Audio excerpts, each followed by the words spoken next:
Good afternoon, everybody. Welcome to our basic hydraulic free webinar. It's going to be an hour and a half, or it's scheduled for an hour and a half, but we would allow another 30 minutes for question and answers. So if you do have time, please stay. If you don't, we understand. But we want you to get the most value out of this. My name is Hannes Otto. For you who haven't attended yesterday's basic pneumatic training course, I'm manager for Festo Didactic Training and Consulting. Our presenter today will be Charles Bont again. He was also the presenter yesterday. Charles is presenting basic hydraulics for 5 years with Festo. He's also a qualified millwright, so he's got a lot of experience. The purpose of today's webinar is just to show you the basic principles and concepts of hydraulics. So it won't be in depth, but I'm sure that everybody will be able to take something from this course. You will also note that Charles will be making use of FluidSim, which is our design and simulation software. Now, if you even consider to attend one of our 4-day webinars from next week, either pneumatics or hydraulics or electropneumatics, I would strongly recommend that you attend our FluidSim course that will be running on Friday. That will show you how to utilize FluidSim, how to navigate in FluidSim, which will be of great assistance and great help for you when you do attend one of those courses. The 4-day courses, on those courses, you will receive also your free FluidSim license, which will be valid until the end of June. And you will then do your own assessments on those courses. So you will design your own circuits, you will do your own simulations, and in the end, you will submit an assessment and you will receive a certificate of successfully completing the course. So once again, welcome. Please don't hesitate to put up your hand. All the participants are muted because sometimes there's a lot of background noise. So please don't hesitate to put up your hand on the attendees tab or post a question or a chat. We will attempt to ask to answer all the questions that you've got. And yeah, once again, I hope you get value out of this course. And welcome. Thank you. Thank you, Charles. Okay, thank you. Welcome everybody to the Basic Hydraulics webinar. And we're going to work through a presentation first, and then we will also have a look at some of the circuits and some components. So basically, we're going to start with the Basics Hydraulics webinar, and there's a few things that you need to know, while a few important factors to consider when actually working with hydraulics. Okay, so if I can get my slideshow to move here, it seems it's just, there we go. Okay, so first of all, most guys in hydraulics, working with hydraulics, only has a basic knowledge of hydraulics, and you actually need to know a little bit more than normal working operations and procedures to actually work on hydraulics properly and also efficiently. So then the next thing to also consider is that the dangerous actions that some people actually take while working with hydraulics systems. And that is because they do not understand the system, they do not know what the settings should be. They are turning knobs and they're just trying to make things work. And that happens too many times in too many factories and within too many workshops. And that is actually not a good thing. You need to be knowledgeable so that you know when you're making settings on your systems, you do not do the incorrect things and you do not create dangerous situations. Because hydraulics is actually working with such a high pressure, normally as a standard, in that standard pressure, you can expect around 350 bars. But there are higher pressures available at certain other machinery, and in some machinery also uses a bit lower, so maybe a 250 bar. Then at Festo ourselves in the training department, we actually use only 60 bar, but that's just for safety or for safety's sake. Okay, then obviously safety is important. That's why these things are very important. You need to know what you are doing, what settings are you making, and what the consequences will be of your settings that you are making, that you are applying to the machinery. Then also the dangerous actions, you should know what is dangerous, what to do and what not to do. And then obviously for the mechanical guys, or the maintenance guys, and you need to know how to troubleshoot properly, because there are also situations when you troubleshoot, you can end up killing yourself if you're doing it improperly. Okay, then obviously all the companies, they should have a preventative maintenance program, and I strongly recommend that. And so if you do not know what hydraulics is all about, I quickly want to also play a small video just to introduce you to hydraulics if you do not know what hydraulics is all about. Okay, so I'm going to play this. Please let me know if you can hear it, hear the audio, and whether the video looks okay. Can you guys hear the audio? Many jobs require the application of large forces. Energy needed to exert these forces by equipment and machinery is usually applied. Yes. Sorry. Are you sharing your screen to us? Okay, let me just see. It is sharing. It's waiting for screen to share. I think there's just a delay while sharing the screen. Okay, there we go. Let me just rewind. There we go. Okay, can you guys see it now? Okay, we can see it now, Sean. Can you hear that? Okay. Right. Many jobs require the application of large forces. The energy needed to exert these forces by equipment and machinery is usually supplied by motors.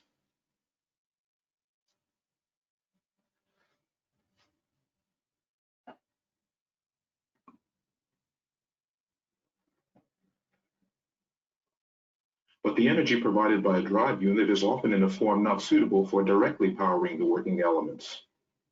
This diesel drive shaft, for example, can't operate the dumper directly. An electric motor can't directly operate this press. The energy must first be converted into a usable form and then, of course, transmitted to the working location.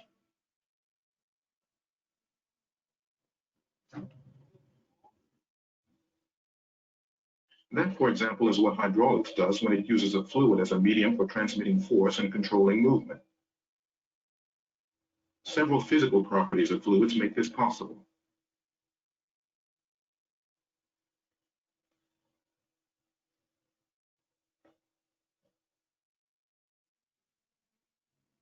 Here are the most important advantages of hydraulics.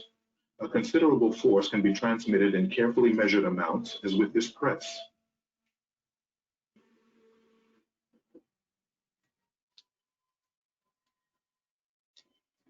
Hydraulic drives have a very good performance to weight ratio, which is an advantage in mobile systems.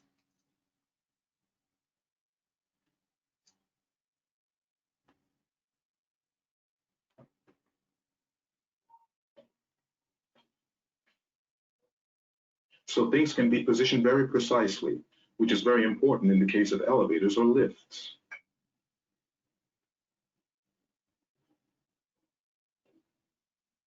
Hydraulic motion is uniform, and speeds are variable.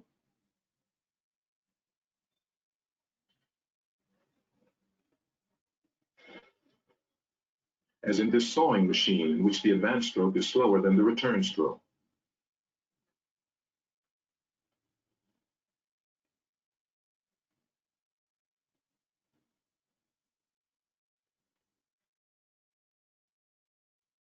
Hydraulic systems can be started up under maximum load.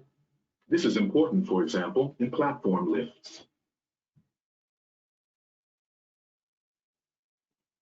Effective overload protection is also easy to implement.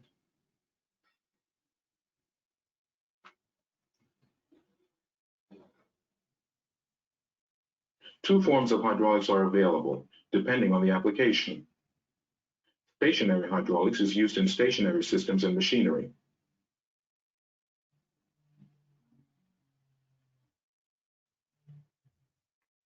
Mobile hydraulics is used in construction machinery, vehicles, and aircraft.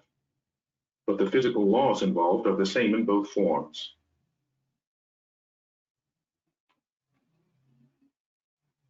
Okay, there we go.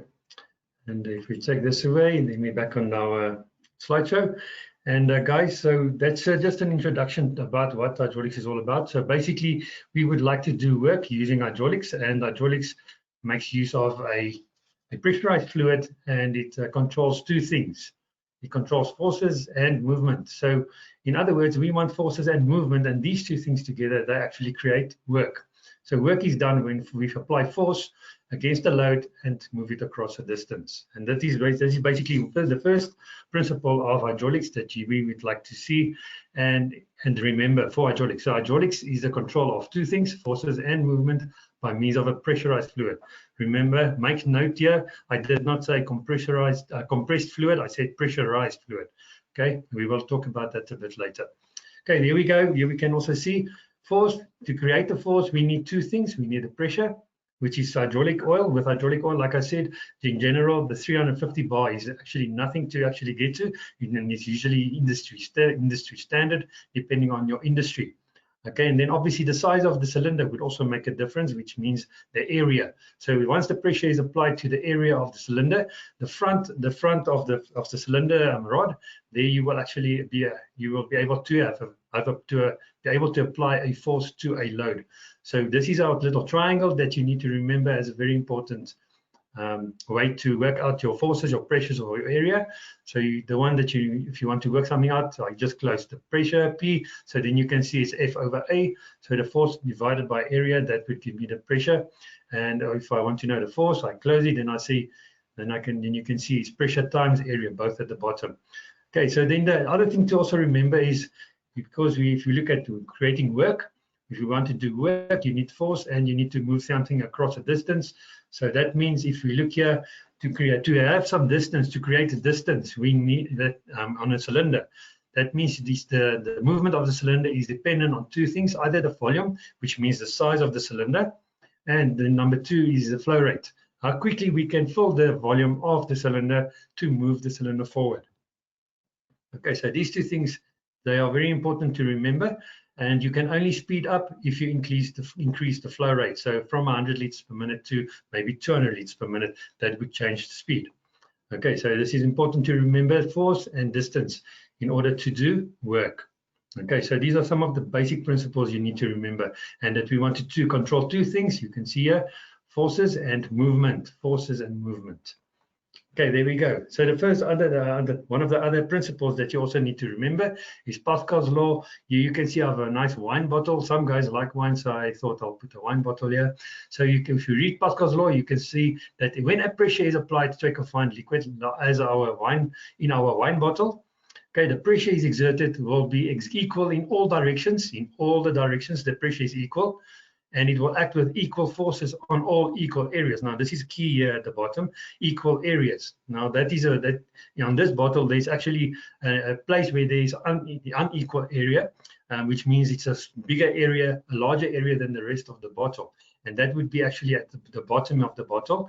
But that's also why you can see they have added a little dome. You can see that on your Coke cans, your Coca-Cola cans. You can see it on milk bottles. Not milk bottles, wine bottles, and like milk bottles would be flat at the bottom because it's not pressurized. Wine bottles will have a little dome at the bottom. Coca-Cola products, they would have a dome at the bottom. Everything that has a dome at the bottom means that fluid inside is pressurized, and that is actually to break the area up so that the forces do not work into one direction, and because that means the bottom of this bottle could break off if all the forces were facing downwards and we're pushing against the bottom in one direction. So that's why they actually added a dome here to spread the forces. Okay, and that is what you would find on most of the beverage cans. You can also see it on all of them. You will see that this Pascal's law plays a role there, and this is also applicable to hydraulics. We also need to always remember where the flat area is and where forces can work together to push in a certain direction. That will be the greater force. Okay. Then also the other thing to remember is hydraulic liquids are only compressible up to 7%. But remember, I said for hydraulic oil is not compressible. It is pressurized. It is pressurized.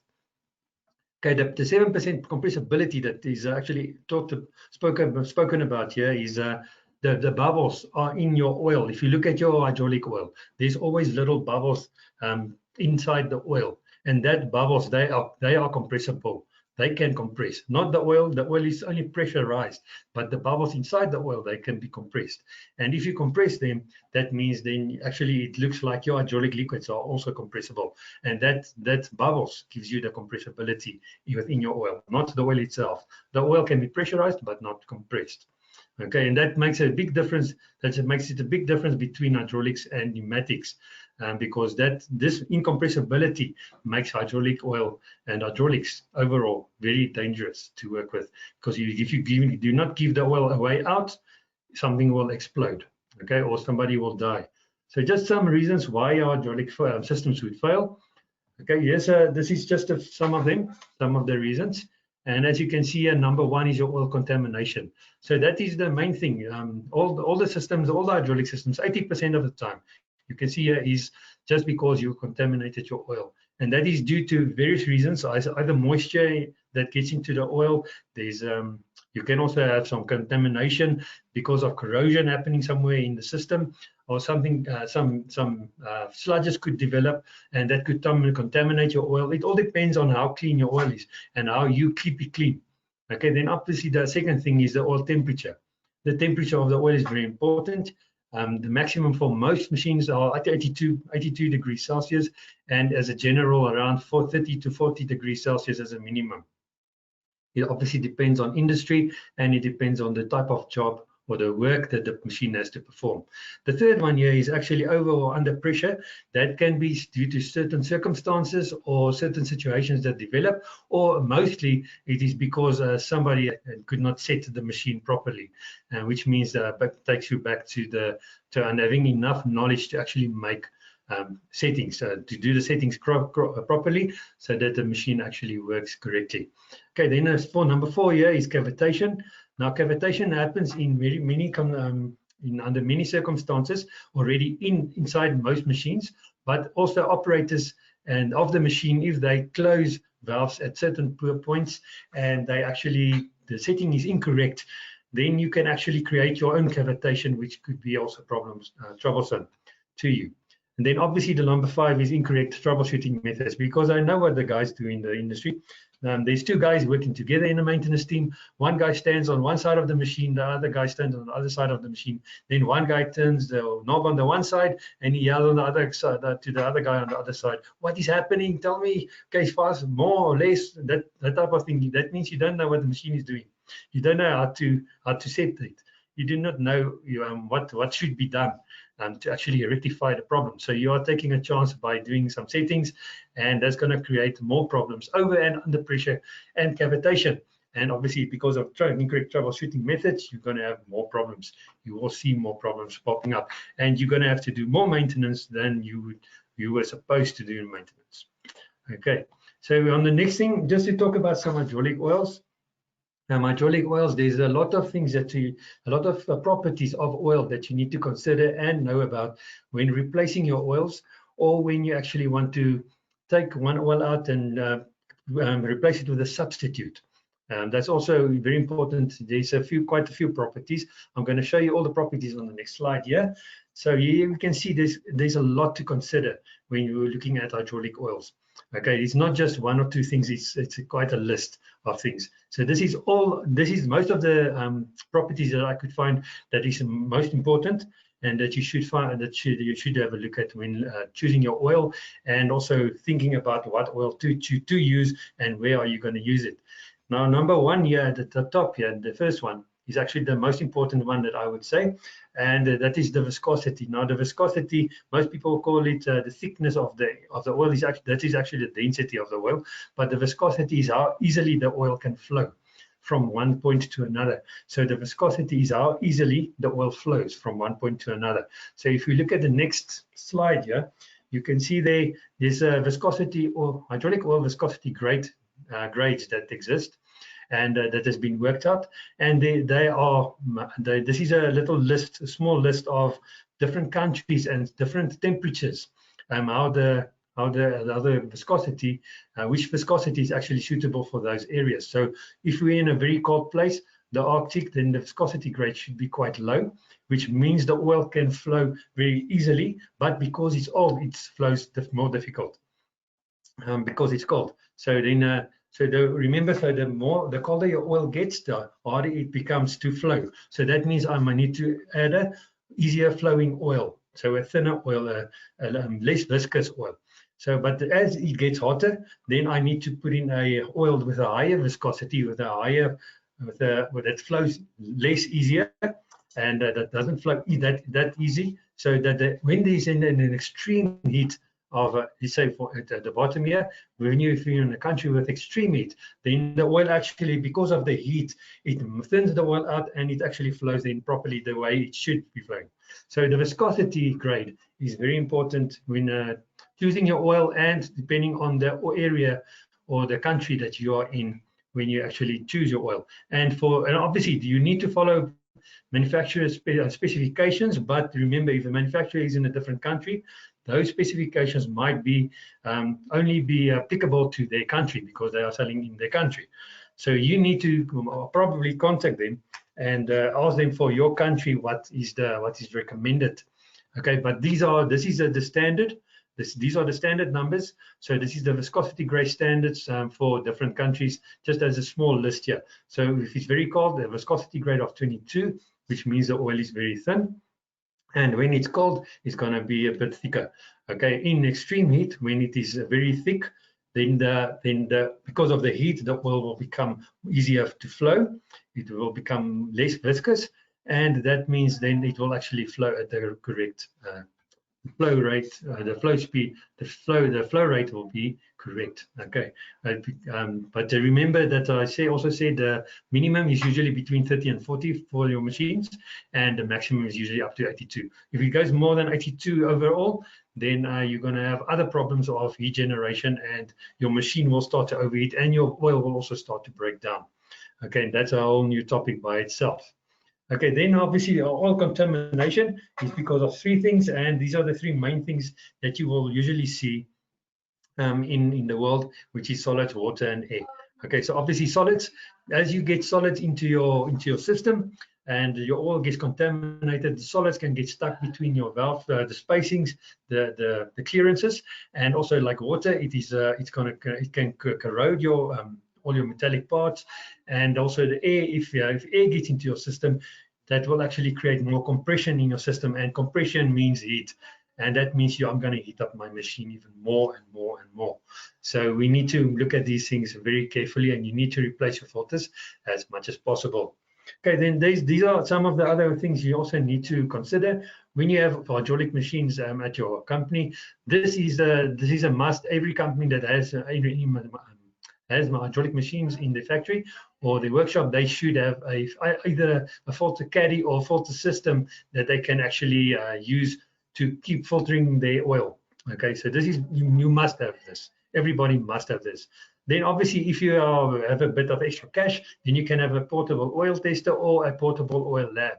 Then obviously the most companies, what they actually do is they take oil samples and they would send it to a test lab, and the test lab would come back with the results, and then you can have a look at whether you should change your oil or not.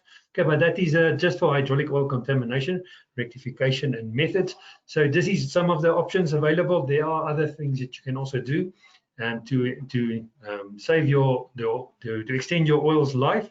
And yeah, so let's have a look at the next few slides that I've got here. So the next part is the hydraulic components. I would just like to show you some components so that you can understand the hydraulic components, because some of you guys haven't worked on hydraulics yet.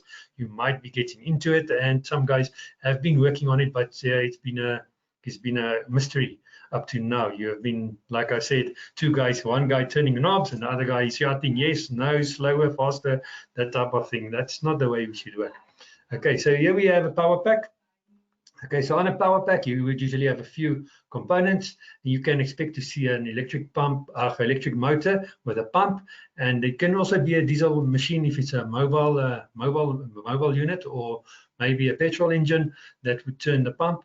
And then we also have some pressure relief valves and some gauges and some filters, and also the air filters.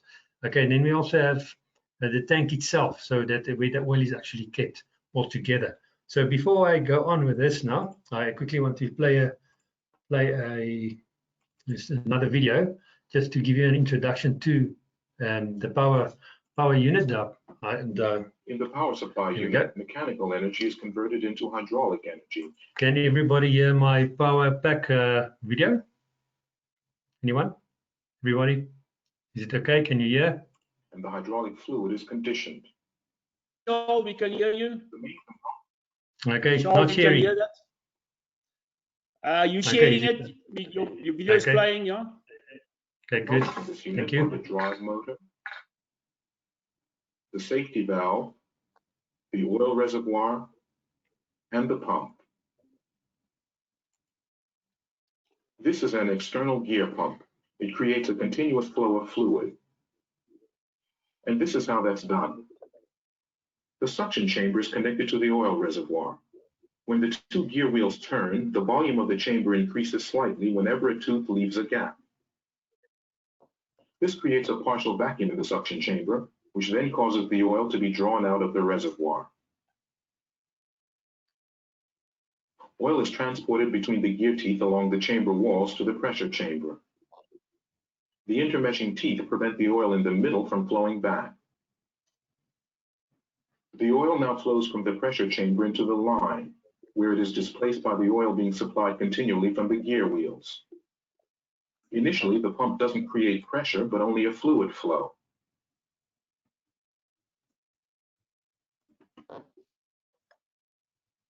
Not until the fluid meets with resistance, for example, line resistance or a load, as in the case of our platform lift, does hydraulic pressure build up.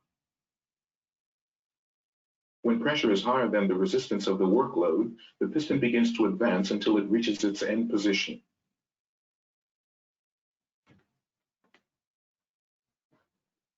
If the pump continues to supply fluid and pressure continues to rise, something will eventually have to give. Either the line will burst or the pump or cylinder will be damaged. This is prevented by a pressure relief valve, which is set to the maximum pressure of the pump. It doesn't open until this pressure has been reached, at which time it channels the hydraulic oil back to the reservoir. It's usually combined with a pressure gauge to form a unit. This external gear pump generates a constant flow rate. So what we have here is a constant action pump system.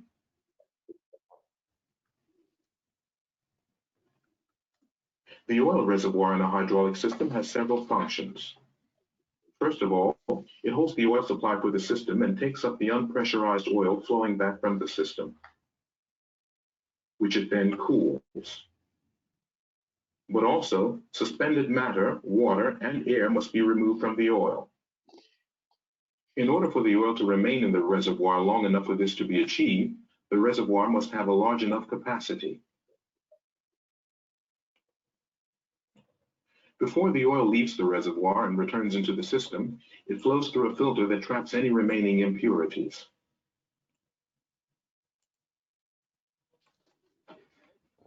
About 70% of all malfunctions in hydraulic systems are due to impurities in the oil. This is why it's so important to service the filter unit regularly.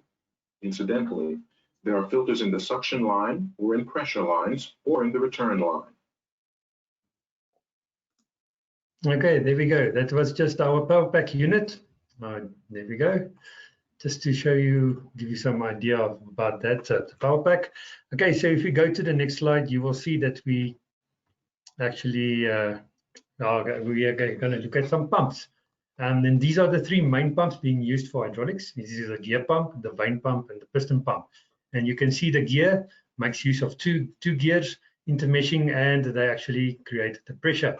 The vane pump uses the vanes. You can see there's some vanes here on the inside, and as they turn, they actually move the oil from the inlet to the outlet. Okay, and then obviously we also have the last one, which is piston pump. Here we can see our pistons. They slide into there, and then they fit into the pump like this. And all of these pumps, they work at different pressures, and you need to maintain the different pressures. Okay, so for the gear pump, you can expect to reach 250 bars generally, and then also for piston up to 700 bars, and for vane 200 bars. So these are just the general pressures that you can expect from these pumps, and it depends obviously again on your application and what are you doing with the pressure, and what type of work are you doing, and why are you using that. And obviously the pumps these days, they are getting smaller and smaller, delivering more and more power, more force. And obviously, you remember now all of the pumps. The one thing to remember about pumps is they do not actually they do not provide pressure. Okay, they actually it's a component that creates flow. It does not create pressure. The pump only creates flow, no pressure. Okay, and I will show that to you a little bit later. I know some guys would now be arguing with that, but I will prove it to you in one of our circuits later on. And that just tells me that you need to come join us for our basic hydraulic course. Okay, good. But anyway, for pressure relief valve types, okay, there are many different types of pressure relief valves. And they all might look a little bit different, and they all will, also will have different options available, as well as different applications where you would use them and why you would use them. And in our basic course, we actually cover quite a lot of applications that you can where you can use pressure relief valves.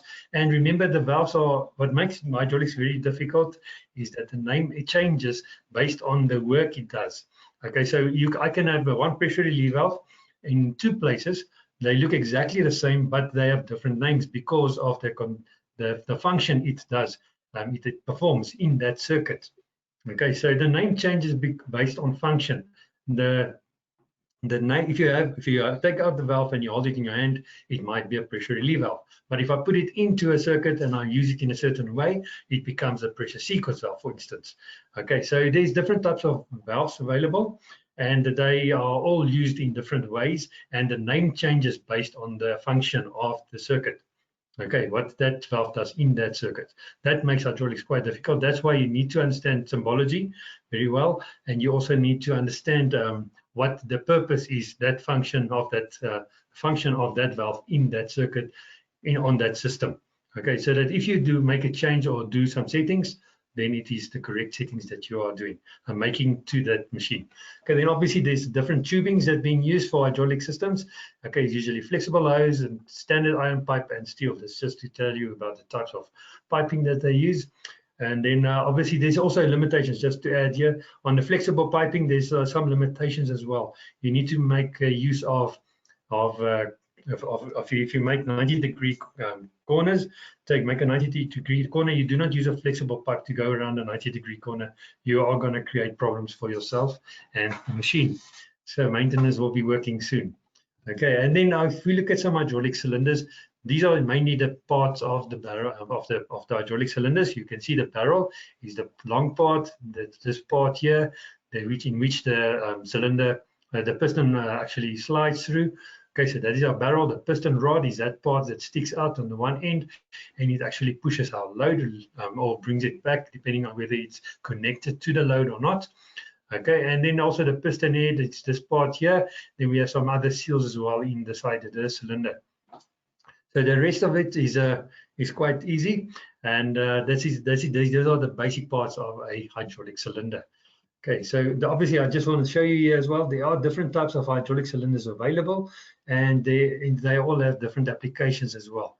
So obviously some will be thicker and some will be thinner if you're looking at the rods and how they are controlled and what they actually do, or the functions they serve in a circuit or system might differ. Okay, even if they look the same, they do different functions.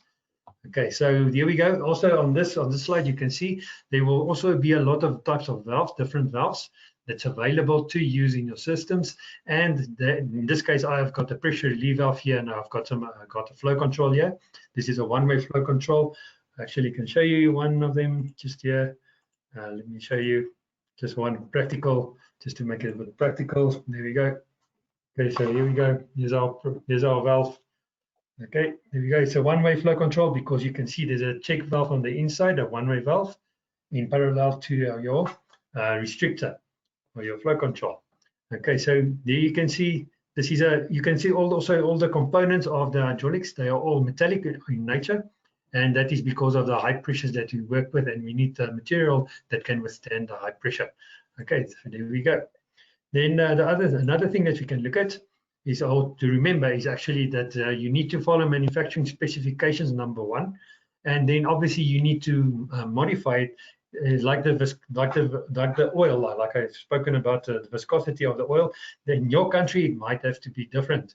So you need to inquire and you need to follow the specifications and the manufacturer recommendations, but also speak to them about the oil type and the viscosity grades that you might need in your country, especially if your temperature is different to theirs. Okay, then there's okay, and then also obviously if we look at some hydraulic valves, in this case I've got here. I've got the most used hydraulic valve types here that I've got put a little black marker here on the left hand side. So these are basically the names of what we would call them. It could be a closed mid position, a differential or regeneration position. It could be an open position, a bypass or tandem position, or a floating position. Okay, so that would be in the center position. You can see all the positions on the left hand side here. They all look the same, as well as on the right hand side. They all look the same. So all on the left is the cross, and all on the right is the straight arrows. Okay, and then so basically the center position would change, and each center position would have a different working principle or operation. Why it looks different. Okay, and that we also cover in our basic course. But just to go through the how to name a valve again, and we will go through these steps again when we start drawing some circuits.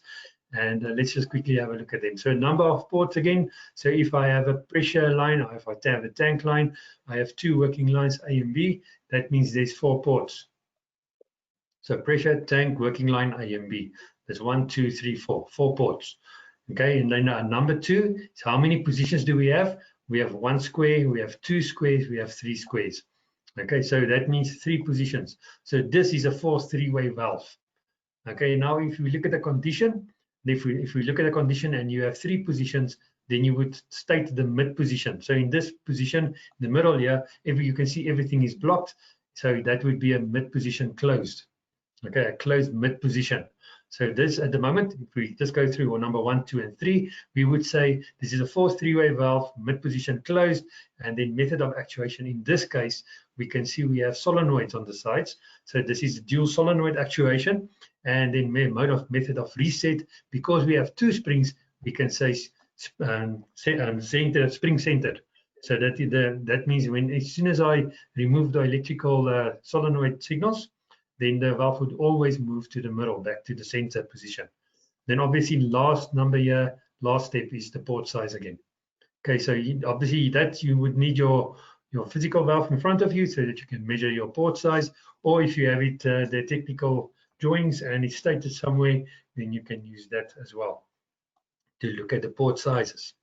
Okay, so basically the main thing that I would like you to remember from the short presentation that I've put together here is number 1, pump only creates flow. I will show that to you because I know some guys won't believe me. Pump only creates flow. Okay, number 2, resistance creates pressure. You see, resistance creates pressure. Your pump has to create a flow, and that flow should build up against a load. And as soon as the load starts to give resistance, then we will create a pressure. Forces should be built up. Okay, so pressure changes force. You can see here, pressure changes force, and flow changes speed. Okay, so if you remember anything, you remember these 6 rules. Okay, if you put oil under pressure, it takes the easiest way out. I think most people are also like that. If you put them under pressure, then they take the way out, the easiest way out.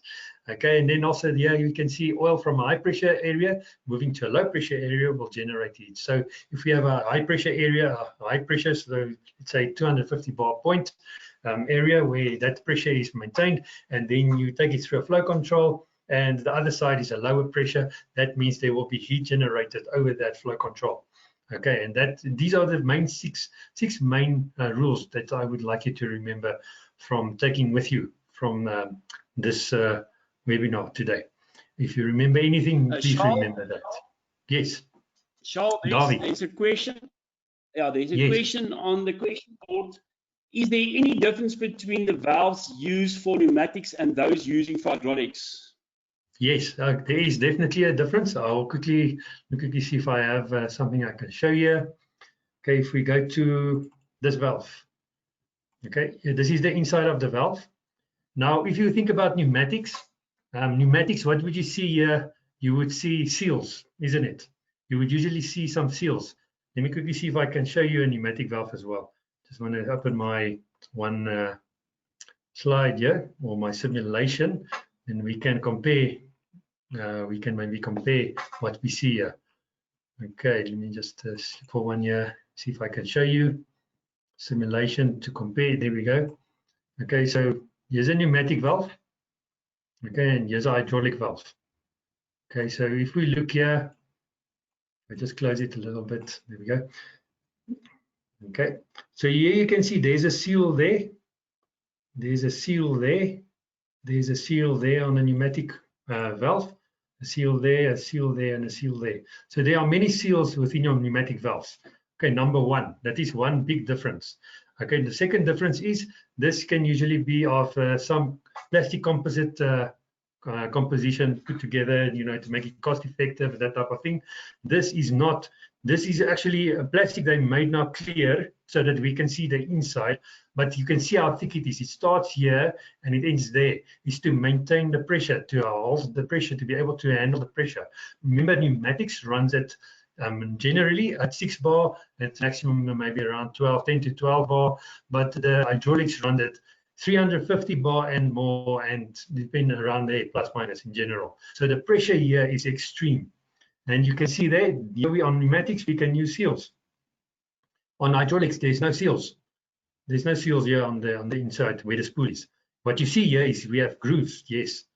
That's actually the opposite of what we have here. So to answer your question, whether valves of pneumatic valves and hydraulic valves are the same, definitely not. Okay, high pressure valves, low pressure valves. Okay, no grooves here on the spool, grooves on the spool. A lot of seals here on this valve body, nothing here on the inside here. Okay, so it is not the same thing. You cannot compare them, because also the medium here we use air. Air is compressible, not the same with oil. Oil is pressurized but not compressible. Okay, oil becomes dangerous if you do not give it a way out. Air, it can compress and compress and compress and compress. It does not care. It's easy to also to look at, to trace, to find. On hydraulics, you cannot just see everything. You need to know what you are doing. Okay, because if most of the valves, they do not look like this. You cannot see on the inside. This is for basic training purposes that we've done this, and just to give people an idea of what happens on the inside. But this is not what it looks like. If I had to show you a valve quickly, I'm going to show you a valve just as a basic example. Let me quickly show you my camera here. Okay, here's some components, some hydraulic components. Here's a cylinder. There you can see this is a pressure relief valve. Okay, this is the one I've got here. Let me just get the pressure relief valve. I want to show you the pressure relief. Not that one. This one. This is a pressure relief valve that we have here. Okay, there we go. Oh, okay, I think there's a bit of a delay. There we go. Let me try again. Okay, but there we go. There's our pressure relief valve. Okay, and this you can see it's all metallic. There's a pressure port on the one side, and there's a tank port on the other side. And this is basically our pressure relief valve that you will also be using in one of our circuits now. But there is definitely a big difference between hydraulics and pneumatics. You cannot compare them. They are not the same. The valves symbols, they might look the same as well, but they do not operate the same way. Okay, so I hope that answers the question. Please do not use your pneumatic knowledge and think it will apply to hydraulics. Remember, here we use oil, here we use air. Okay, so do not think it's the same. This is air is very negligible, and it can take it can take problems. It will not create any more problems. It will stand your faults. Okay, hydraulics does not withstand faults. It creates problems and it creates dangerous situations. Okay, so just to answer that question, please don't compare them to one another. Okay, but anyway, that brought us to this to this slide here, or this film here. I would like it to show you. This is actually one of the valves. This is the 3 two-way valve, and usually what you would see is you have 3 ports because of it says 3 two-way valve. So 2 positions, 1 position, 2 positions, and 3 ports: pressure, A for working line and T for tank. Pressure, working line, and T for tank.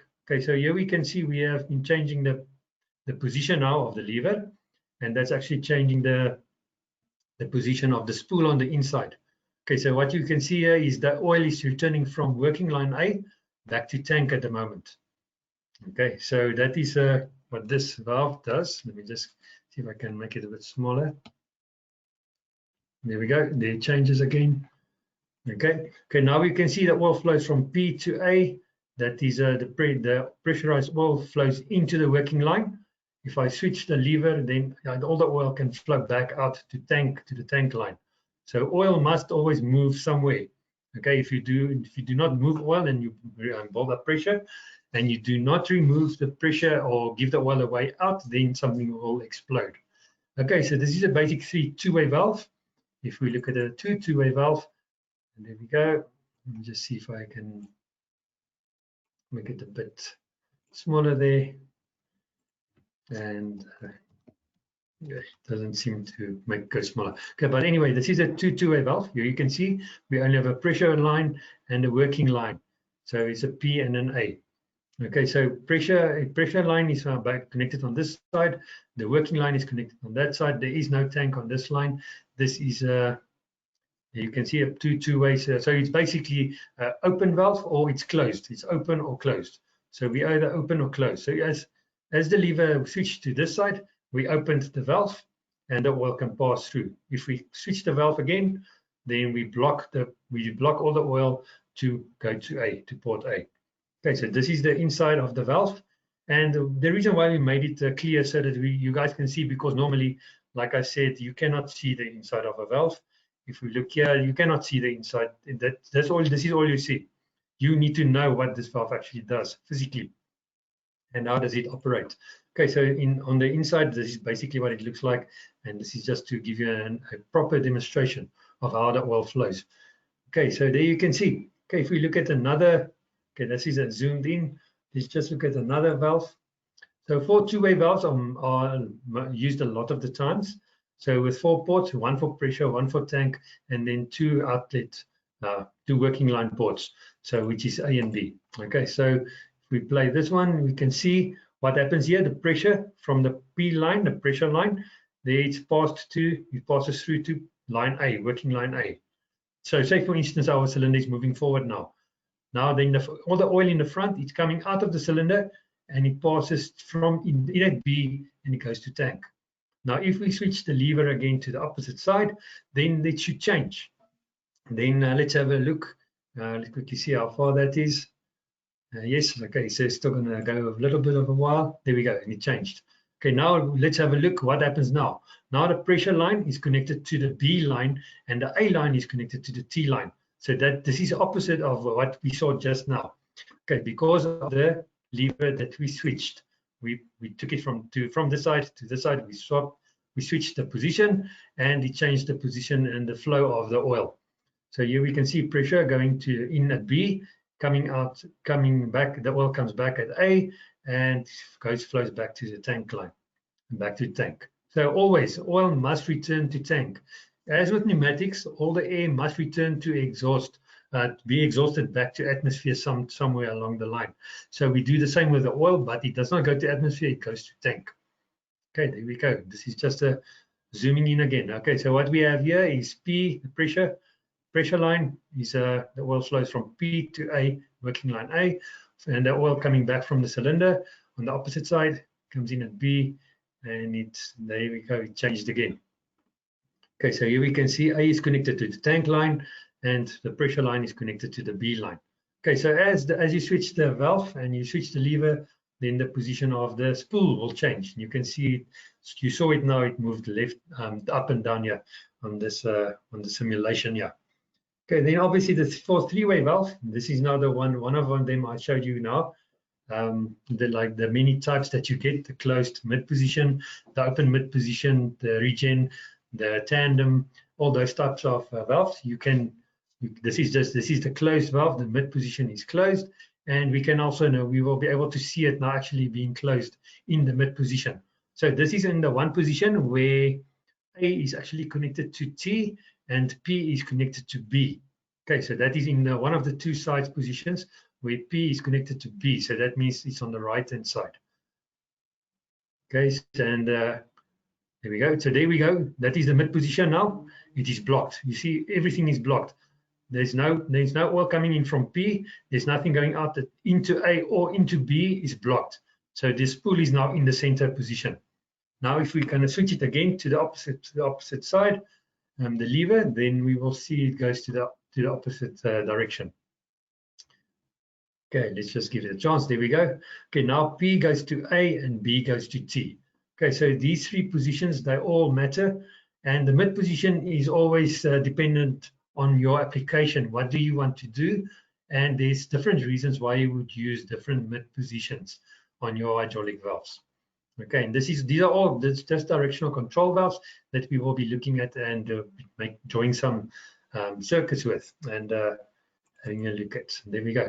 Okay, so this is basically a double acting cylinder.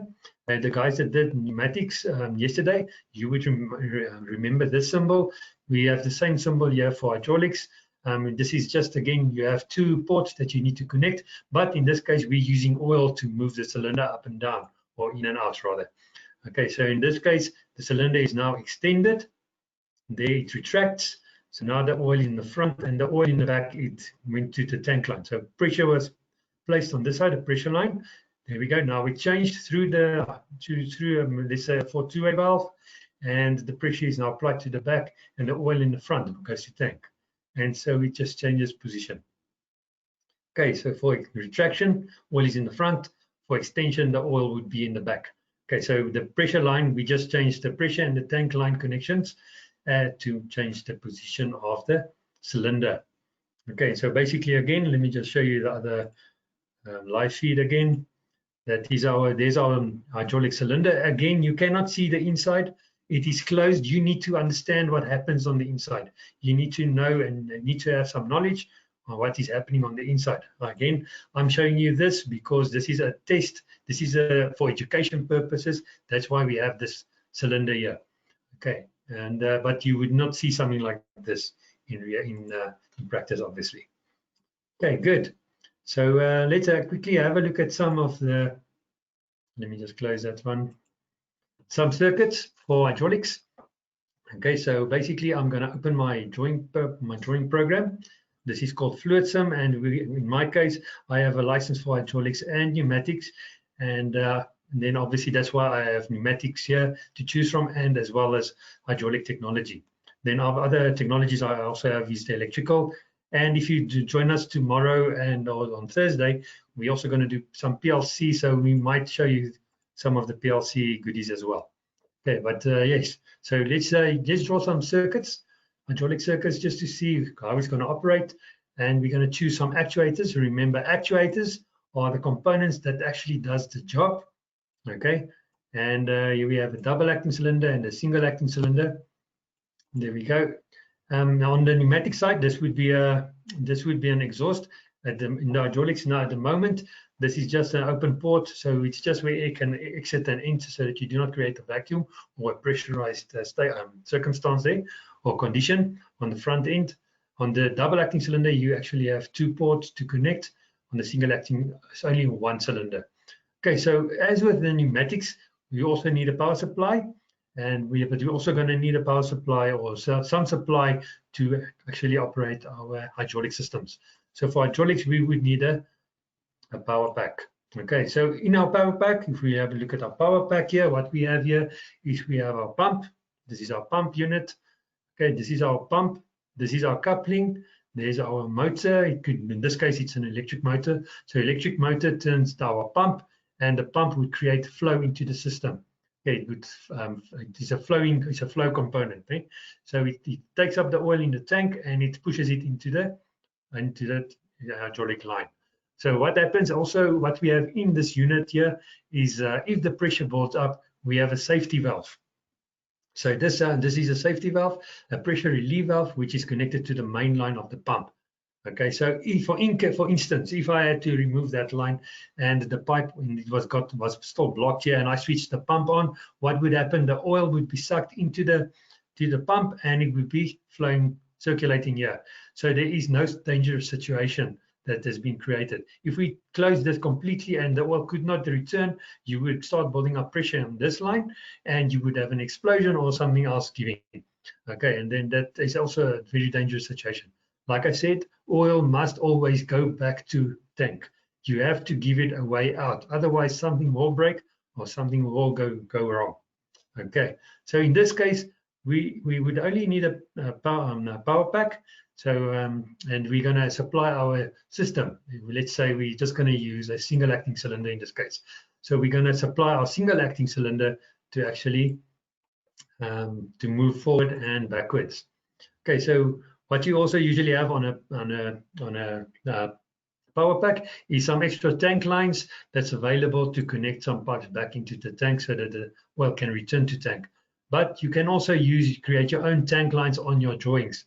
So here's a tank line. That symbol means I'm going to take the oil back to tank. So this is actually the same tank that we have here, but it just makes the drawing easier to read as the line just goes into a little tank here. Okay, but that tank is actually this tank. So that is the same tank, but we just use the symbol to make it easier to read and to understand our drawings, our diagrams. Okay, so then the next thing that you also need, this pressure relief valve protects the pump. Okay, this is not for the whole system. Okay, this is to protect the pump. If something goes wrong in this system here, and the oil does not have a way out into the system, then it will have a way back to the tank so that it can circulate here and not create a dangerous situation. So we need to add another pressure relief valve, okay, a valve that protects our system. So in general, the rule is that you should always have more than one pressure relief valve on your system, that if one fails, then another one can take over. Okay, and this one is usually set set at a higher pressure than the other one that we're going to add now to the circuit, because this one should not open before the other one does not operate anymore. Okay, so as soon as this pressure would usually be set close to the pump's maximum. So in other words, it will protect the pump, not the system. Okay, so for that, we're going to have to add another pressure relief valve, and we're going to have to also add it to our system so that we can protect our system. Okay, so here we go. So we have another pressure relief valve. So as you can see here, there's many pressure valves available, and depending on the course that you do, if you do mobile, you will see some of these. If you do the normal basic pneumatics, you would see some of them as well. And then obviously, if you do the advanced hydraulics course, and the advanced hydraulics course, we would show you even more and how to operate them and use them in systems and circuits. Okay, so what we're going to do is we need another pressure relief valve, and this pressure relief valve is actually going to protect the system at the top here. Okay, so what we also need to know is we need to give the oil a way back to tank. So what we're going to do is we're going to go to our supply elements, and we're going to go get ourselves another tank. Okay, there we go. Okay, so now what we can do here is we can connect our system line. So our system pressure will be set on this valve. So this valve is for system pressure. This is the system pressure, the pressure that you want to see in the entire system. This pressure is set higher than the system pressure, which is your maximum pressure, and which is related to the pump protection. Okay, so for this valve will protect the pump. If this one fails and the pressure builds up in the system, then before the pump can break, then this one will take over and it will open and it will circulate here. Okay, because that side might be fully pressurized. Okay, so always the oil must have a way out. Okay, then another thing what we can add here, just to make it interesting and to be able to see what is happening, we can also add some measuring instruments to our system. So let's add a gauge here, and we can see what pressure builds up here. Okay, and then also the other last thing that we need here is we actually should be able to control our motion of our cylinder. Do we want it to move forward or do we want to bring it back? Okay, so here we can go and look at some different valves, and let's start with this one. Would this valve work? Okay, here we go. That this fluid sum just connects its own if it's in line. Okay, let me add some things on this valve. So let's say the valve will be returned by spring, and we're going to activate it by lever. Okay, so there we go. So there we go. We have a two-way valve, and we're going to add it into our cylinder, into our system. And let's see what it does if I simulate. Okay, so here we go. Simulate. Okay, so there we go. A little bit delayed, I think, on your side. There we go. Okay, so now we have the same pressures here, and we can also make some adjustments. Let's say we're going to work in bars, just to make it easier to see. And because I'm only working up to 60 bar here, as we are used to the Festo head offices, our classrooms, I'm just going to use. Okay, so the opening pressure will be 60, and it will be to protect our 60 bar pump. Okay, so that is the maximum pressure. So on each 60 bar here, this one should take over if this one fails. Okay, but this one won't fail, not on fluids. Okay, and in this case, let's say the opening pressure here should be 40 bar. That means the pressure, as soon as we build up pressure 40 bars here, this valve would actually open and allow oil to flow back to tank. Okay, so now let's operate our valve. Let's pull the lever. There we go. The oil flows into the back of the cylinder. It fills the volume in the back of the cylinder and moves the cylinder forward because we applied pressure to the back area of the cylinder, the piston area. Okay, that means the cylinder will move forward. If I let go, what happens here? Oh goodness, look at this. All the oil is still stuck in the line. The cylinder cannot come back. Okay, in this case, the cylinder will not come back because there is nothing. You need an external force to push it back, number one. And number two is you cannot push it back at the moment because the oil does not have a way out. So this two-way valve is not a good plan. It's not a good idea. Okay, so what I also want to do on this cylinder, quickly have a look here. Let's go and have a look at some of the properties here. You can also do a lot of things in here, but if you join us on Friday, we will have a look at this as well. Okay, so let's put in a spring so that we do not have to push it back. So the spring will push it back. So let's try it again with the spring and see what it does now. Okay, here we go. If I go forward, it overcomes the spring tension and you can see it moves forward. If I let go, it's still stuck because we still have oil in the back of the cylinder. It still overcomes the tension of the spring in the front and we will not come back. Okay, so we need to give the oil a way out. It must be able to return to tank. So let's put in a two-way valve and we connect the tank line to the tank, and we're going to do exactly the same on the two-way valve. So on the two-way valve, we're going to put a spring return and we're going to activate by lever again. Okay, there we go. So by lever, if we now simulate our diagram, our circuit here, then you can see that we'll build pressure here. The excess oil is dumped to tank so that there's no more pressure buildup in this line. And now if I pull the lever, what will happen? The oil passes to the back of the cylinder. It fills the volume. It pushes the cylinder forward because of the pressure buildup in the back of the cylinder. Now, there we go. So, okay, so there we are. Okay, so what happens now when I let go of the lever is that the spring will push back, return the valve to its original position. There we go. So the oil now has a way out, back to tank. That means the pressure of the spring is higher than the pressure that's maintained in this line because it's connected to tank, so the pressure will fall to zero. Okay, so now we gave our oil some way back out of the cylinder, and therefore we can actually move our cylinder. And in this case, we are using a single acting cylinder, and we need to use a spring to return. You can also, if you do have an application like lifting something up and the weight of something can bring it back down, that is also possible, and which they usually also do in a lot of applications within hydraulics. So there we go. In this case, I just added a spring to do the returning. Okay, but you can see the two-way valve again did not work. This one on the left-hand side did not work. The two-way was the best option for our single acting cylinder. So now let's say we have a double acting cylinder. So let's bring in a double acting cylinder. Would this work? Let's have a look. Okay, there's an extra port. Let's try something and we just put a tank on it. Let's see what it would do. Okay, what it will do. Let's have a look. Play, simulate. Okay, so the two-way worked for the single acting. Let's see if it will work for the double acting. Okay, there it goes. It goes forward and all the oil in the front returns to tank.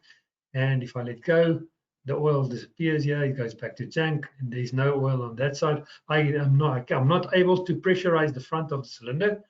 So there's no motion coming back. I will have to push it by hand to bring it back or add a spring again, which is not the ideal thing for a double acting cylinder. We actually want to be able to control it to come back. Okay, so we want to be able to control what should happen to the cylinder and how it should move. So let's remove that and we go get ourselves another valve. So let's go get ourselves a two-way valve. Now you can see we have two working lines and we have a pressure line and a tank line. So now we have an extra port that we can connect to the front of the cylinder. There we go. And if we go to the valve and we configure it again, we're going to give it a spring again, and we're also going to give it another lever. So we're just going to stick with the same control so that we can compare what happens to our system. Okay, so here we go. So now we have a two-way valve. So we started with a two-way valve, then a two-way valve, which worked well for the single-acting cylinder, but the double-acting cylinder, let's try the two-way valve. Okay, there we go. So the oil on the B to A going forward, the B is connected to tank, oil returns to tank on the front. Okay, now if I let go, the spring should push the valve back to the left, to its original position. And there we go. B is connected now to B, oil going to the front, and the oil in the back returns via tank, the tank port to tank. There we go. So now I can control forward and back. Okay, there we go. Perfect. Okay, so another thing what we can do is I just quickly want to also change the pressures here so that we can all just view everything in the same unit, that we can have a look at it and compare it. And I like to use liters per minute and bars, and also otherwise it's megapascals, MPAs, but in this case it's low pressure, so let's stay with the bars. It's smaller numbers. Okay, so here we go. Okay, so if we simulate again, okay, so here we have 45.6 bar. Here we have a bit higher, 46 bar. It's close enough, but you can see this one, if we actually push on it, if we click on it, you can see it's set for opening pressure being at 60 bar. So this one is not open yet. If I had to increase this one, let's make it higher. You can see there, now this one is pressurized and it maintains 60 bar. Roughly 60 bar, because now it's actually circulating here. It maintains a pressure there, but it doesn't go higher than that. And I actually pushed this up quite high. So let's make it higher. Let's push it up higher. You see, slow. Okay, let's make it 60 again. Let me see if I can simulate the 60 here by this one. Okay, so this is very high. Okay, so they're not showing that, but it's basically similar. It's flowing here, it's circulating here at the moment because the other lines are pressurized and there's no other way out. So at the moment it's safe because of this pressure relief valve that we have here. Okay, and there we go. So this valve starts opening at 64.8 bar, and that's the pressure that we have on this line now. But if I reduce the pressure here, for our system pressure below 60 bar, then you would see we actually have our normal pressure relief valve working again. This is our system pressure, protecting the system from overpressurization, and this pressure relief valve protects the pump. If the system gets stuck and the built up pressure, maximum pressure, and reaches the maximum of the pump, this pressure relief valve would protect this pump. Okay, good. Fantastic. So this is the one of the circuits I just wanted to show you. What we can also add here is more measuring instruments, so that you guys can actually have a look at the pressures that build up and what the differences are between the pressures in different points. Okay, in this case it won't be much of a difference because we only have a pressure. The cylinder is directly connected to our main line. Okay, so you won't see much of a difference here. Okay, but let me show you anyway. Okay, I think I'll just have to make it also bar so that you guys can compare it properly. So let's make them all bar unit, the same unit, so that we can compare what happens to the pressures as we move forward and backwards. Let's have a look. Okay, so the pressure in the front of the cylinder, you can see it reached 53 bar, 53.5 bar, and let's quickly, I said this one, let's work it at 35. So here you can see we have some pressure buildup. Okay, so we have 40.7 bar in the front. It keeps the cylinder to the back. At the back, there is no pressure because it's connected to the tank line. Now, if I push the button here and the lever, if I pull the lever, and then I actually connect P to A, that means the pressure will be now at the back of the cylinder, and the pressure in the front will be disappearing because all the oil will be flowing back to tank, and tank is not pressurized. Okay, in this case, here we go. And then if I return again, you can see while we're moving, we have a in-between pressure. Okay, and there's a reason for that, because the volume changes all the time while you are moving. So the pressure cannot build up that much. So while you are moving, you have a lower pressure. As soon as I reach the end, you will see I'm going to build pressure. So as soon as I reach the front end, actually, I can build maximum pressure at the back. If I go to the back and I reach the full stroke to the retraction position, then only I can actually view the maximum pressure. And at the moment, this pressure will be the same as this pressure because this is still the same line. You can see there, it's still connected. P and B are connected at the moment. So you can see this line as being as the same line as this. If I pull the lever here, you will see that this line, the pressure on this line will be the same as this. There we go. Okay, so you just have to follow the logical thinking when working with hydraulics and always give your oil away back out to tank. If you do not do that, you are creating dangerous situations and people might die or machinery will be damaged. It's one of the two. Okay, Hannes, I just want to quickly find out, are there any questions at the moment, or Darby?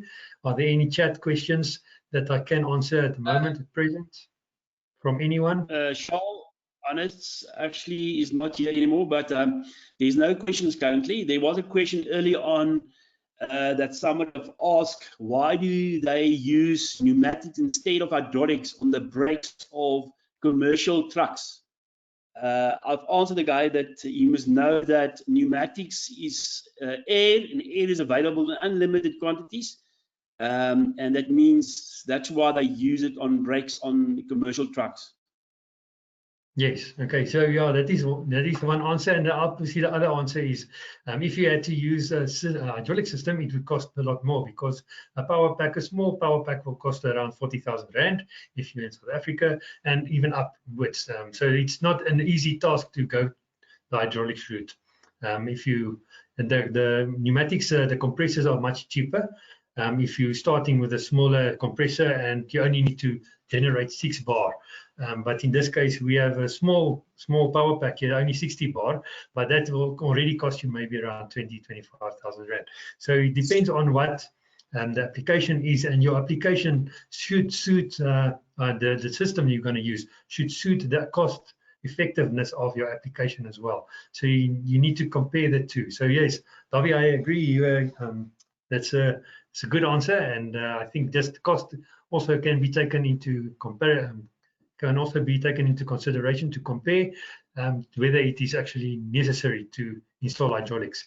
Remember, hydraulics is used for force and mostly for high forces, and pneumatics are used mostly for speed. But obviously, if you have a large enough cylinder, you can also get quite high forces with pneumatics, but not as high as hydraulics because it's made for high forces and working at extremely high pressures from 350 and upwards.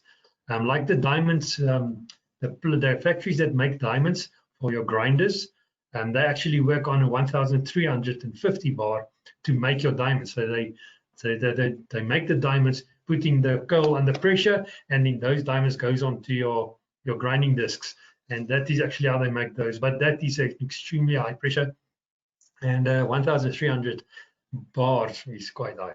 Okay. Any other questions, Davi? From any of the students? Anyone with any other questions that I can answer before I go on with something else? Nothing yet, Charles, nothing yet. Nothing, okay. So everybody is still happy, everybody is good.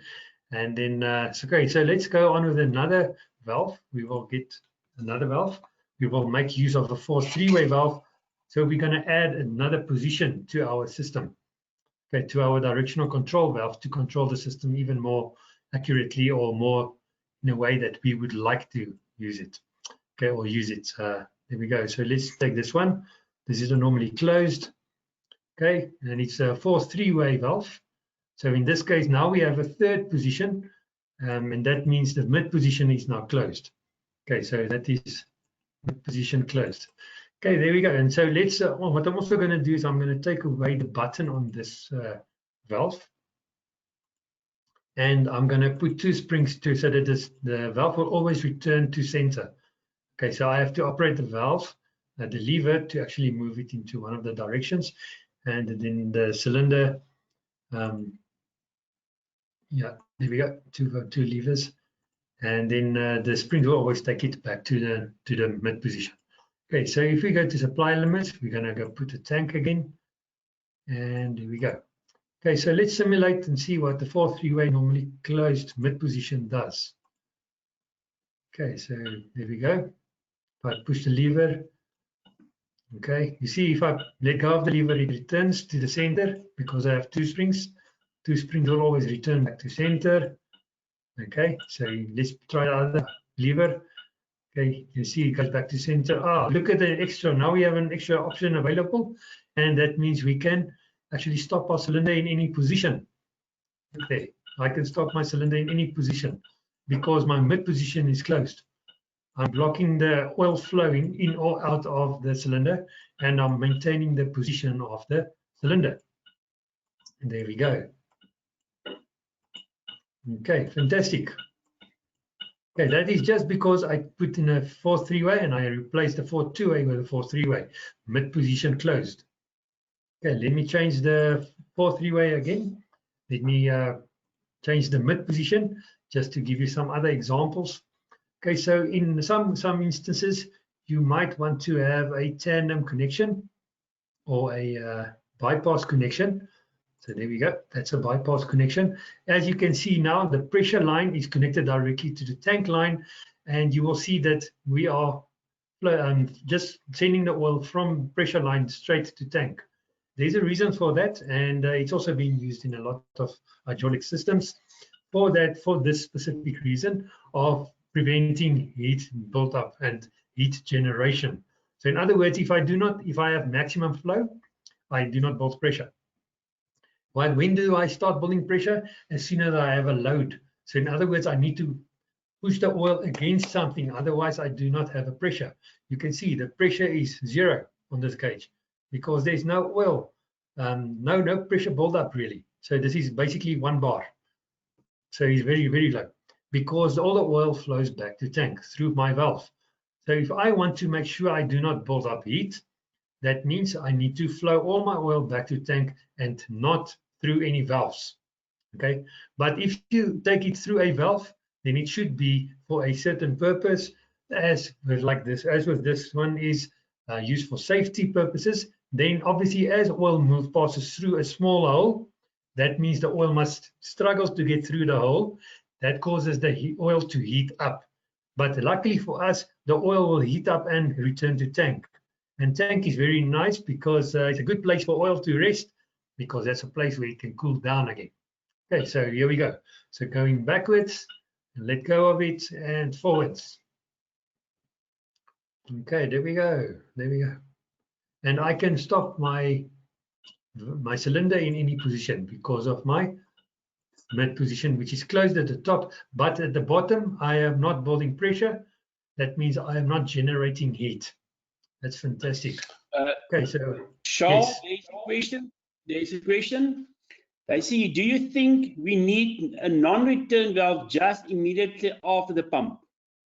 Yes, that is always a good question, and the answer is that it could be a good idea, but just as a basic thing, I just started without it. But we can always put in a check valve, and it is for certain reasons that why you would actually use that. And let me do this quickly. Just put it in.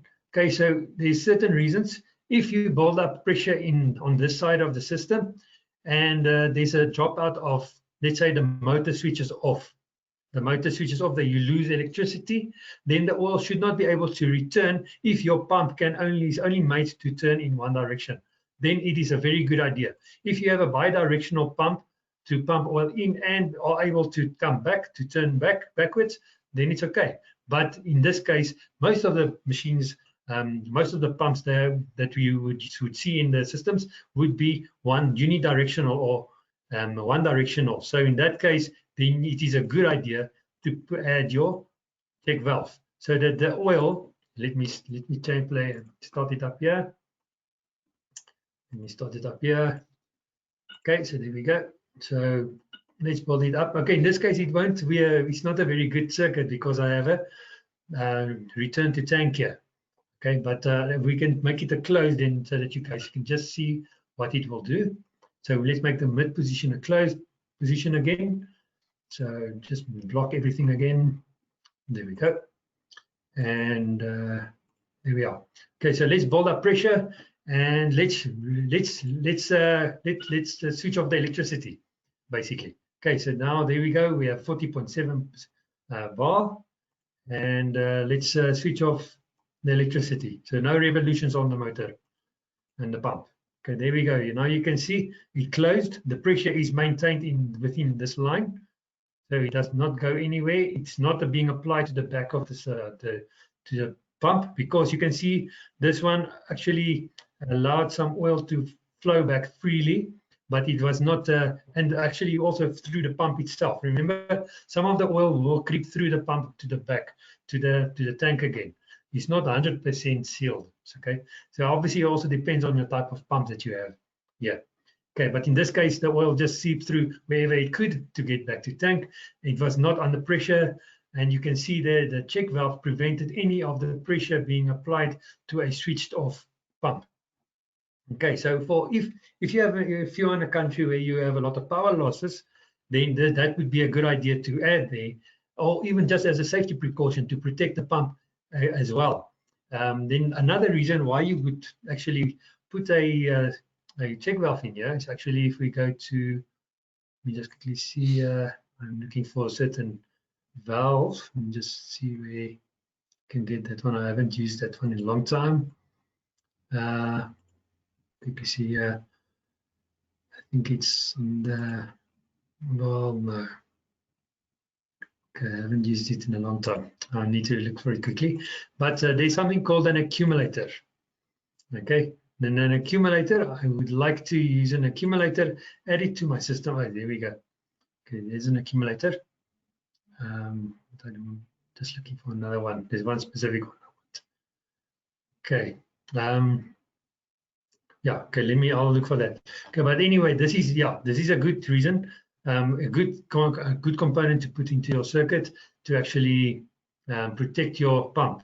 If it's only a unidirectional or one directional flow pump, then this is definitely a good idea.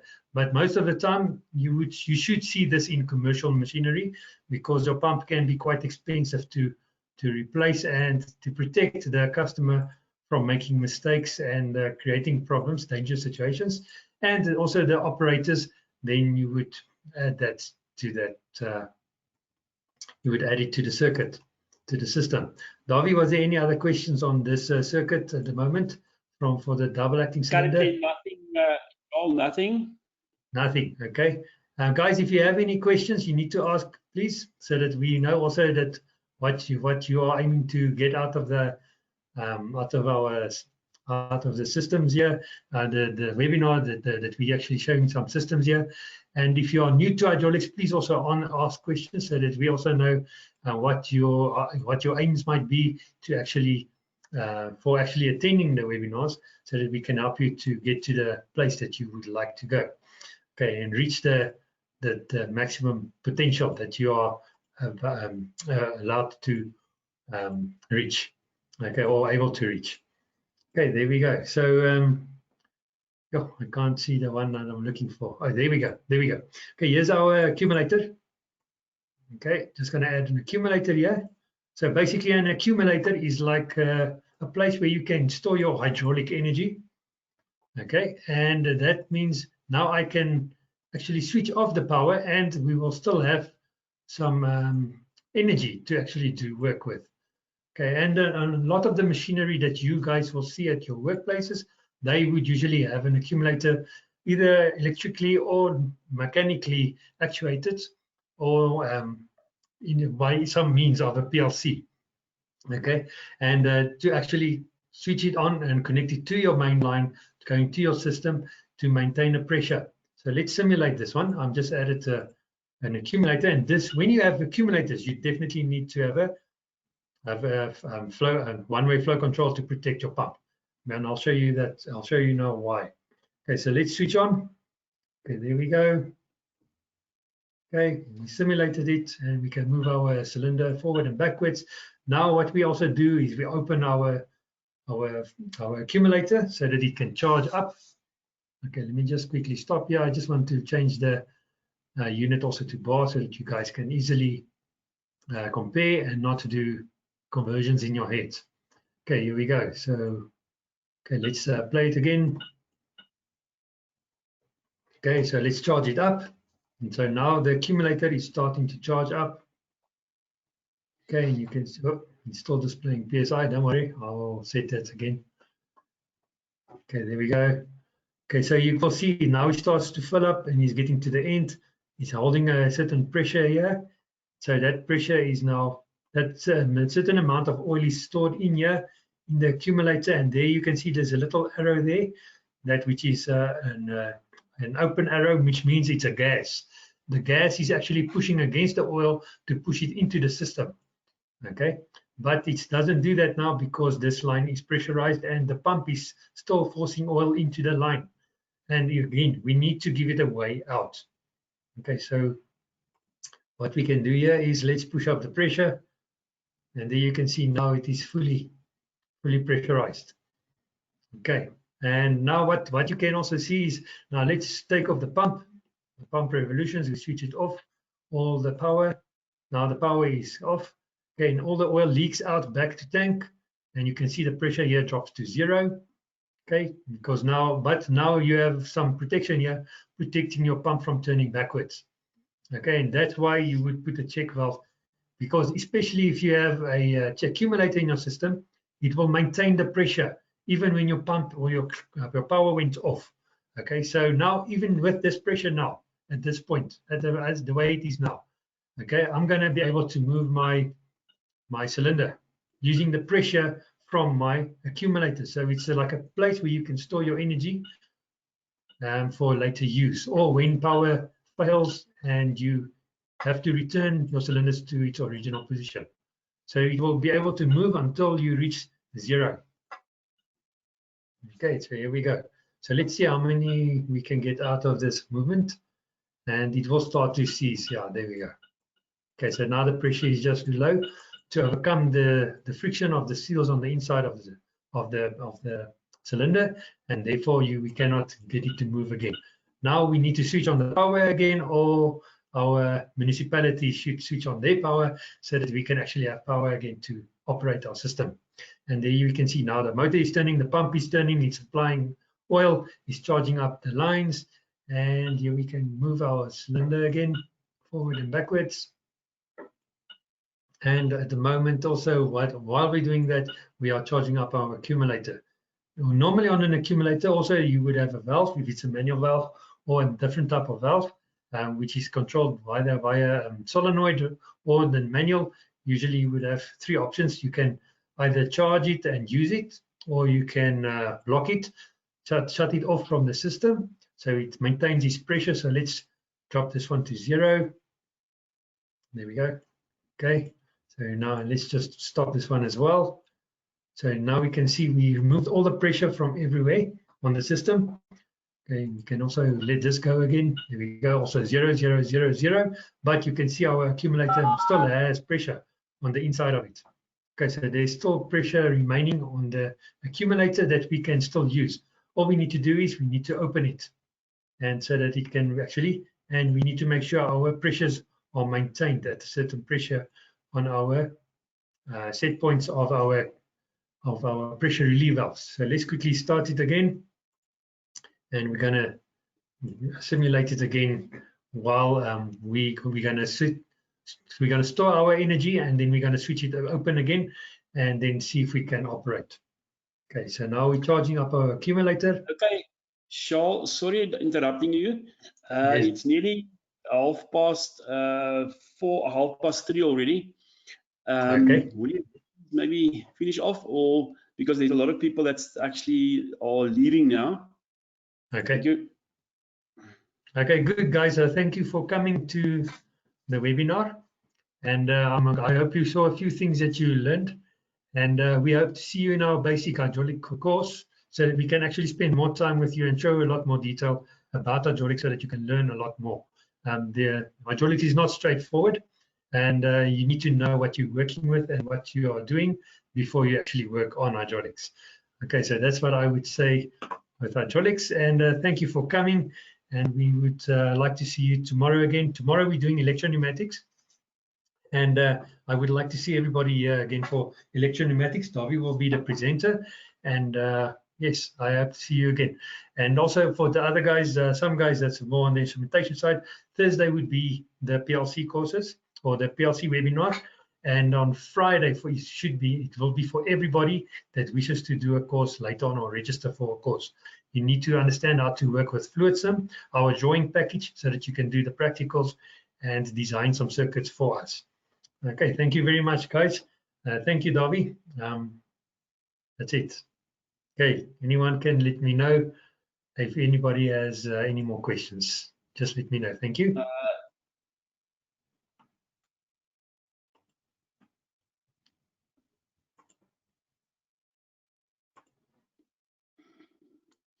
Right, Charles. There was a few comments Comments, from okay. Ruan. Comment. Sorry. They said thank you. I did learn a lot. And then there was a guy that said, does it mean the accumulator? Right. There was a question. Does it mean that the accumulator only works in transient as it does not have a pump of its own? That's a question. Okay, so the accumulator is actually charged with gas, and the gas actually creates a pressure that is pushed or applied against the diaphragm of the accumulator that pushes against the oil, and that pressurized gas is actually the reason why it seems like it has some type of pump, but it's not actually a pump. It's the pressurized gas inside the. I'm just quickly going to share my screen again just to help him to see what I'm talking about. Okay, here we go. Just want to show him quickly. Is he still here, Davy? He's still available, Sean. He did not leave yet. Good. Okay, so just to show you the diaphragm. Yes. No, that's fine. Sorry. Okay, so here's the accumulator. This side is charged with gas. Okay, this part is charged with gas. The oil is only on this side. So when the oil comes in here, it charges up on this side. There's a charged gas. We use nitrogen because nitrogen is a neutral gas. And if the diaphragm, that line there in between, tears or anything, and the pressurized oil comes in contact with the nitrogen, there would not be an explosion. Okay, so because if it was another type of gas and it's not neutral, like nitrogen is, then we would have an explosion. So we use nitrogen here, we charge it up to a certain pressure, and then as the oil comes in, it compresses the gas. Remember, gas can be compressed just like air. Okay, so the gas compresses, and then that means that more oil can come in here.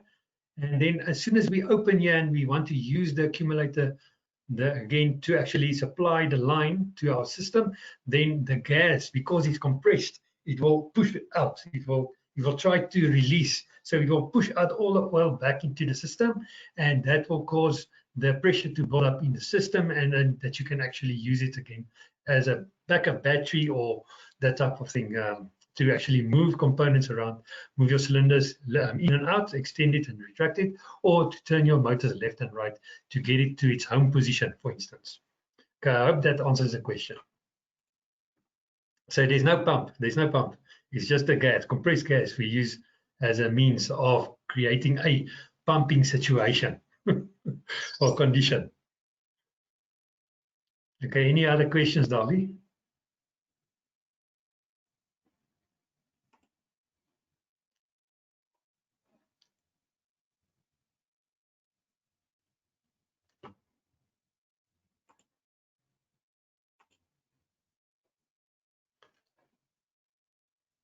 Oh, sorry, there's another question. Yes, There's another attendees, I question. see there's still 19. Yes. How can you prevent hammering pressure on the system without reducing the pressure on the line? How can you Must I repeat? prevent? Sorry, I will repeat the question. How can you prevent hammering pressure on the system without reducing the pressure on the line?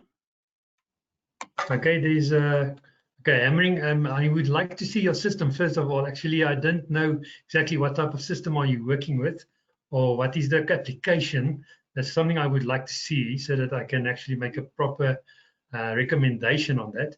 But there are certain ways to actually limit the movement of your cylinder, and also control it by means of pressure from the front and the back at the same time while your cylinder is moving. And that's usually used.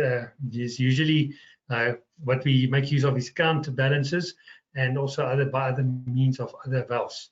So that is one way that you can actually do that. And the other thing is you can also use an accumulator if you have some hammering, because an accumulator, remember, if your line fluctuates, your pressure fluctuates a lot on that line, then you can add an accumulator to stabilize your pressure fluctuation, so that it's not as heavily as it used to be.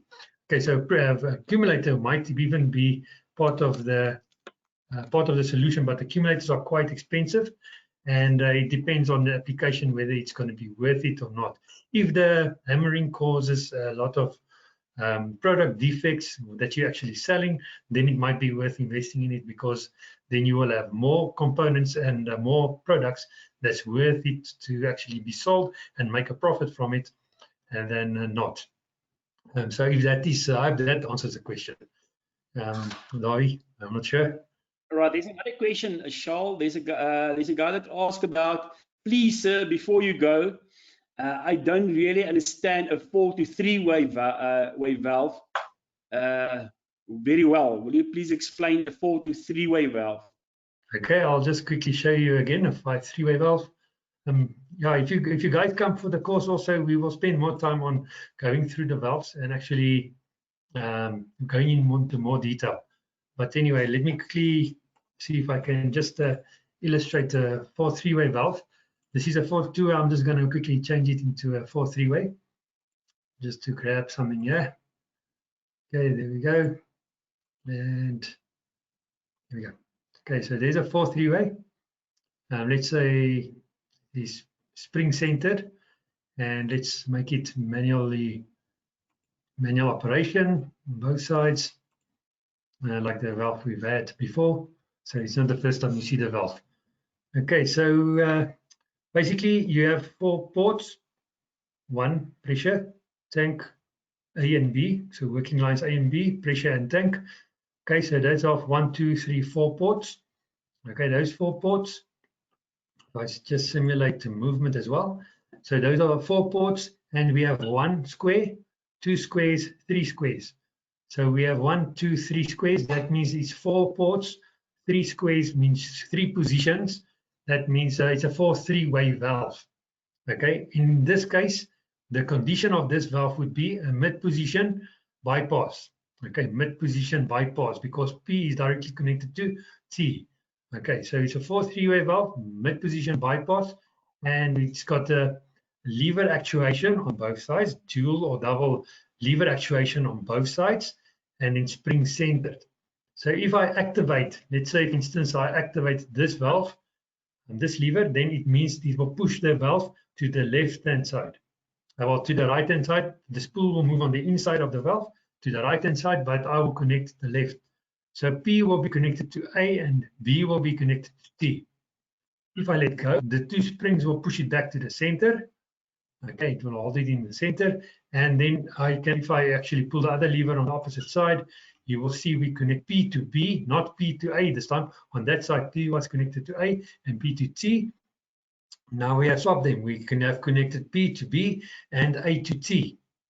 Okay, so that is basically a 4-3-way valve, and it has got 4 ports, 3 positions, and in this case we have a dual or double lever actuated operation with duals or spring return to center or spring centered, depending on how you want to name it. Okay, I hope that answers the question. On that, I can also just quickly show you another simulation, just a small simulation, just to help you understand, because I'm not sure whether you were in class in the webinar yesterday. I just showed the pneumatic guys a simulation to see if I can help them understand some valves. So this is just a simulation. This is a pneumatic valve, okay, but it's just to give you the idea of how a valve operates on the inside. So here we go. So here we can see, okay, so 1 would be our P and basically now, and 3 and 5 would be our T's, and 2 and 4 would be our 2 and 4, which is A and B. So if I just open it up again, here, just to give you an idea.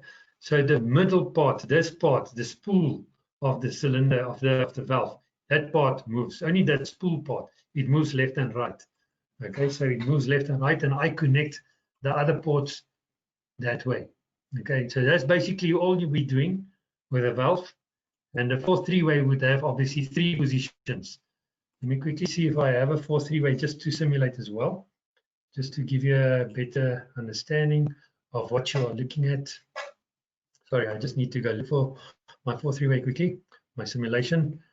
But yeah, so that is basically, so the full name for that 4-3-way valve is actually a 4-3-way mid-position bypass with a dual or double lever actuation and with spring centered. That is the full name for that valve that you see here on the screen that I'm showing you now. Okay, so if I look at the 4-3-way valve, I'm just gonna go get a pneumatic valve that I've got the simulation for 4-3-way, a 5-3-way, but you can at least understand what I'm trying to show you. Okay, this will help you just to see, just to understand what we've got here. Okay, so this is basically what we have.